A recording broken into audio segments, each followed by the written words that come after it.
नमस्कार विद्यार्थ्यांनो, कॅलेंडर टॉपिकचे अतिशय महत्त्वाचं उदाहरण आहे बघा. ह्या उदाहरणामध्ये काय दिले आपल्याला, एक तारीख दिली जाते 2 ऑक्टोबर 1970. ह्या दिवशी कोणता वार होता, बरोबर. व अशा प्रकारच्या उदाहरणामध्ये काय करायचं, पहिल्यांदा हे पाठ करायचं. दिवस, महिने, दिवसातनं महिने तयार होतात, महिन्यातनं वर्ष, वर्षातनं लीप वर्ष, लीप वर्षानं सेंचुरी म्हणजे काय, शतक वर्ष अधिक 5. हे पाठ करून घ्यायचं, लक्षात ठेवा पहिल्यांदा, बरोबर.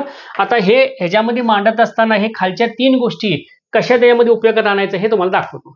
आता बघा, 2 ऑक्टोबर दिले, 2 ऑक्टोबर म्हणजे 2, बरोबर. ऑक्टोबर, आता ह्याच्यासाठी आपल्याला हे कोड जे आहे हे लक्षात ठेवायचं. हे करताना 3-3 चे गट पाडायचे म्हणजे पाठ करायला सोपं जाते. जानेवारी, फेब्रुवारी, मार्च 144 म्हणजे 12चा वर्ग. एप्रिल, मे, जून 025 म्हणजे 0.5चा वर्ग, बरोबर. जुलै, ऑगस्ट, सप्टेंबर 036 म्हणजे 0.6चा वर्ग. आणि हे ऑक्टोबर, नोव्हेंबर, डिसेंबर 12चा वर्ग अधिक 2 येते बघा. आता ऑक्टोबर असल्यामुळे इथं 1 आले, इथं 1 टाकूया. वर्ष किती आहेत, 70 वर्ष आहेत. लीप वर्ष, 70 मध्ये लीप वर्ष किती असतात, म्हणजे 70 ला काय करायचं, 4 न भाग घालवायचं. 4 एके 4, बरोबर. राहिले किती, 3. 7 28, म्हणजे ह्याच्यामध्ये लीप वर्ष किती आहेत, 17 लीप वर्ष येतात, बरोबर. आता सेंचुरी काढायची आपल्याला. आता सेंचुरी काढताना काय करायचं बघा नीट. आता सेंचुरी काढताना आपण 1970 आहे, ह्याच्या अगोदर सेंचुरी 1900 घेऊया. आता ह्याच्यामध्ये हा फॉर्म्युला वापरायचा आपल्याला. लीप वर्ष सांगितले म्हणजे 1900 अगोदरचं शतक लीप वर्ष कुठलं आहे, 1600 आहे. त्याच्यानंतर 1700, त्याच्यानंतर 1800, त्याच्यानंतर 1900.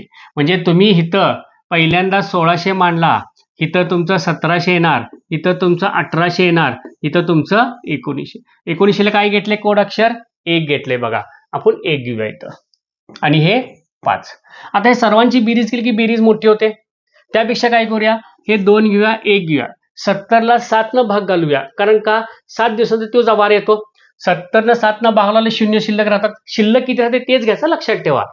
17 ला 7 न भाग लावला, 7 एके 7, 7 दोन्ही 14, 3 शिल्लक राहिलं, 1 आणि 5. आता ह्यांची बेरीज करायला सोपी जाते, लक्षात ठेवा. म्हणजेच ह्या सर्वांची बेरीज करा. 5 3 8 9 10 11 12 झालं बघा.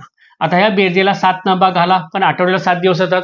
7 एके 7, राहिले किती शिल्लक, 5 शिल्लक राहतात. आता हे 5 शिल्लकचं काय करायचं, हा टेक्निक वापरायचा. आता इथं रविवार म्हणजे 0, सोमवार म्हणजे 1, मंगळवार 2, बुधवार 3, गुरुवार 4, शुक्रवार 5, शनिवार 5 म्हणजे काय, शुक्रवार. म्हणजे वार कुठला असणार आहे, तो शुक्रवार असणार आहे बघा. म्हणजे अशा प्रकारची उदाहरणं सोडवायला तुम्हाला ह्या सगळ्या गोष्टी पाठ करायला लागतात, बरोबर. अशाच प्रकारचे तुम्हाला अनेक उदाहरणं पाहिजे असतील तर आमचं YouTube चॅनल फॉलो करा. त्याचबरोबर सबस्क्राईब करा, शेअर करा, आणि अशाच प्रकारचे एक उदाहरणं तुम्हाला मी इथं सोडवायला देतो, लक्षात ठेवा. हे गणित सोडवून तुम्ही कमेंट करा, बरोबर आहे का, आपण बघूया.